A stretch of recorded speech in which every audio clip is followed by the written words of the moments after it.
एक तरफ जवाहिरी को मरवाने का इनाम अमेरिका ने दे दिया है पाकिस्तान को, तो वहीं दूसरी तरफ इस मुस्लिम देश ने क्यों कहा कि भारत को परमानेंट सीट दो और वीटो पावर दो। जानेंगे क्या है मामला, आइए जानते हैं इन खबरों को विस्तार से। अलकायदा के आतंकी जवाहिरी की मौत के बाद से ही कयास लगाए जा रहे थे कि जल्द ही पाकिस्तान को इसका इनाम मिलने वाला है और एक्सपर्ट का तो यहाँ तक कहना है कि जवाहिरी को मरवाने में पाकिस्तान ने काफी अहम भूमिका निभाई थी। और अब तो तालिबान भी यही आरोप लगा रहा है कि पाकिस्तान के धोखेबाजी की वजह से पिछले महीने अल जवाहिरी ऊपर चला गया। अब ऐसा तालिबान की तरफ से कहा जा रहा है। दरअसल अमेरिका ने जवाहिरी को मारने के लिए ड्रोन मिसाइल का इस्तेमाल किया था और तालिबान के रक्षा मंत्री मुल्ला मोहम्मद याकूब ने बाकायदा प्रेस कॉन्फ्रेंस करके पाकिस्तान के ऊपर आरोप लगाए कि अमेरिकी ड्रोन को अफगानिस्तान में हमला करने के लिए पाकिस्तान अपने एयर स्पेस का इस्तेमाल करने दे रहा है। इसके साथ ही तालिबान के नेता ने पाकिस्तान को चेतावनी दी कि वो ऐसा नहीं करने दे। वहीं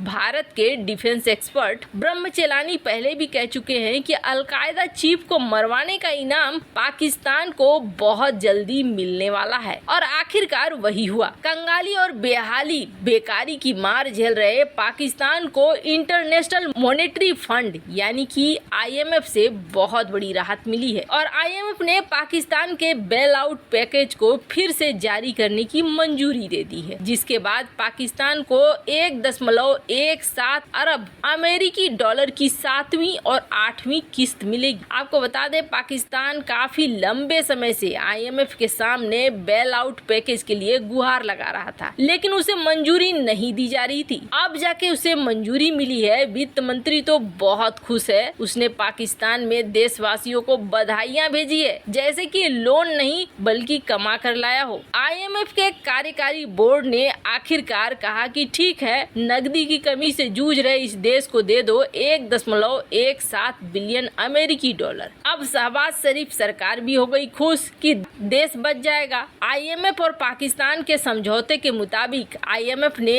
1 अरब डॉलर का कर्ज और बढ़ा दिया, यानी कि 2023 तक 7 अरब डॉलर का कर्जा पाकिस्तान को मिलेगा। पाकिस्तान को कर्जा उस वक्त दिया गया है जब चीन और सऊदी अरब के साथ उसके 4 दोस्तों ने 4 अरब डॉलर देने की घोषणा की है, यानी कि IMF के नियमों के अनुसार ही दिया जा रहा है। लेकिन कहीं न कहीं इसमें कहा जा रहा है कि पाकिस्तान और अमेरिका के सामने पाकिस्तान के गिड़गिड़ाने का ये फल है। हालांकि इस वक्त पाकिस्तान की मुद्रा सबसे निचले स्तर पर आ चुकी है। 1 डॉलर की कीमत 240 रुपए है। पर पाकिस्तान का भी मानना है, तुर्की का भी मानना पहले से भी रहा है कि IMF में अमेरिका का विशेष हस्तक्षेप है और अमेरिका की मदद की वजह से ही यहाँ पर IMF का पैकेज निकला, वरना इमरान खान ने तो नाक रगड़ लिया था और ये IMF का पैसा पाकिस्तान तक नहीं पहुँचा था। अब इमरान खान के लिए बड़ा झटका ये है कि जैसे देश में बदहाली की स्थिति थी, वैसे में इमरान खान को आगे बढ़ने का मौका मिल रहा था, लेकिन अब इमरान खान के लिए उल्टी गिनती शुरू हो गई। लोगों के पास जैसे ही समस्याएं खत्म होती है, वो पुरानी सरकारों को भूल जाते हैं। खैर, जहाँ एक तरफ पड़ोस में ये हाल है, तो वहीं दूसरी तरफ जो UNSC है, उस UNSC में भारत एक प्रबल दावेदार है। ये बहुत लोग मानते हैं, बहुत देश भी मानते हैं। जो 5 वीटो पावर वाले देश हैं वो भी मानते हैं, सिर्फ एक चीन को छोड़ दें तो। बाकी चारों देश तो हमेशा से तैयार रहते हैं कि भारत को परमानेंट सीट मिले। हालांकि चारों देश में से कभी कोई ये नहीं कहता है कि वीटो पावर के साथ मिले, लेकिन फिर भी इन देशों को उस तरीके की आपत्ति नहीं होती है जिस तरीके की आपत्ति होती है चीन को। और चीन की बात करें तो चीन भारत के खिलाफ माहौल बनाने के लिए हर जगह तैयार रहता है। आपको याद होगा अरब देशों के साथ जो इधर पैगंबर मोहम्मद को लेकर कुछ विवाद हुआ था, जिसमें टिप्पणियां आने लगी थी। जब अरब देश सब शांत हो गए, तब वो चीन जो अपने देश में मस्जिदों को तोड़कर टॉयलेट बनवा देता है, मस्जिदों की पूरी रूफ रूपरेखा चेंज कर देता है। वहाँ पर मस्जिद देखेंगे आप पैगोडा स्टाइल में है, न कि अरब स्टाइल में है। इस स्थिति वाले चीन ने उस समय जब मामला शांत हो गया तो फिर इस मामले को उकेरने की कोशिश की थी। अब ऐसा चीन कहीं और मौका मिले तो नहीं करेगा। श्रीलंका में भी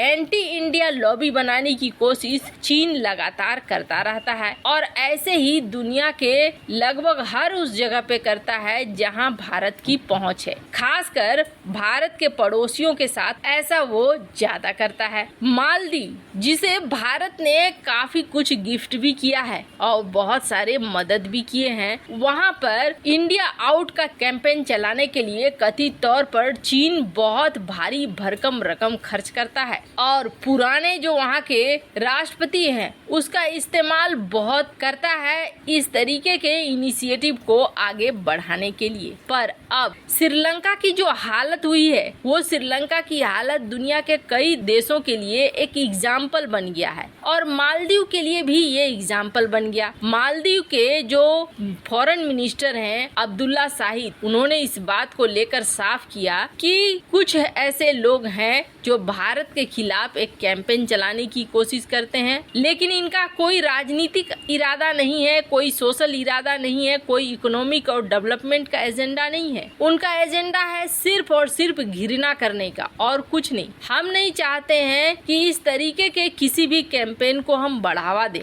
इसलिए क्योंकि हमने देखा श्रीलंका का क्या हालत हो गया। ये मालदीव का पड़ोसी ही है जिसकी हालत ऐसी हो गई कि आज ईंधन के लिए पैसे नहीं है और वो कर्जा किससे लिया था? चीन से लिया था और चीन की वजह से ये हालात पहुंच गए। हम नहीं चाहते हैं कि हमारे देश में उस तरीके के हालात हो। इस वक्त महामारी के वजह से वैसे ही हमारे हालात खराब है और ऐसे में हम बिल्कुल भी नहीं चाहते कि किसी तरह का इस तरह का कैंपेन उठे जिससे हमारे मित्र देशों के साथ हमारे रिश्ते खराब हो जाएं। ये मालदीव के अभी के जो फॉरेन मिनिस्टर हैं वो साफ तौर पर कहते हैं और इंडिया आउट कैंपेन को यहाँ पर हटाया भी गया, चीजों को तथ्यों को सामने लाया भी गया। आपको बता दें मालदीव के जो ये फॉरेन मिनिस्टर हैं इस वक्त यूएन जनरल असेंबली के प्रेसिडेंट भी हैं। अब इन्होंने भारत की यात्रा की है और भारत की यात्रा करने के दौरान वो external affair minister doctor S Jaishankar से भी मिले और कई तरह की बातें की। कई तरह की बातें करने के बाद इन्होंने एक बड़ा स्टेटमेंट दिया और इन्होंने कहा कि भारत इतनी बड़ी जनसंख्या वाला देश है, भारत उन देशों में आता है जो लोकतंत्र को पसंद करता है, ये वैसे देशों में आता है जो शांति से जीना चाहते हैं। ऐसे में भारत को यूएनएससी में एक बड़ा रोल मिलना चाहिए। भारत के पास वो अधिकार होने चाहिए जिससे कि भारत बड़ा फैसला ले सके इतनी बड़ी जनसंख्या के लिए। वैसे आपको बता दें ये बातें कई और देश भी कह चुके हैं। भारत जितना बड़ा लोकतांत्रिक देश है, भारत को उस हिसाब से नहीं मिल रही है यूएनएससी में जगह। पर पहली बार है जब मालदीव ने भी भारत का सपोर्ट किया है। अब उम्मीद यही जताई जा रही है बाकी देश भी भारत के लिए आवाज उठाएं। वैसे आपको क्या लगता है, क्या बाकी देश भारत के लिए आवाज उठाएंगे? कमेंट कर अपनी राय जरूर बताएं। जल्द मिलते हैं अगले वीडियो में नई खबर के साथ।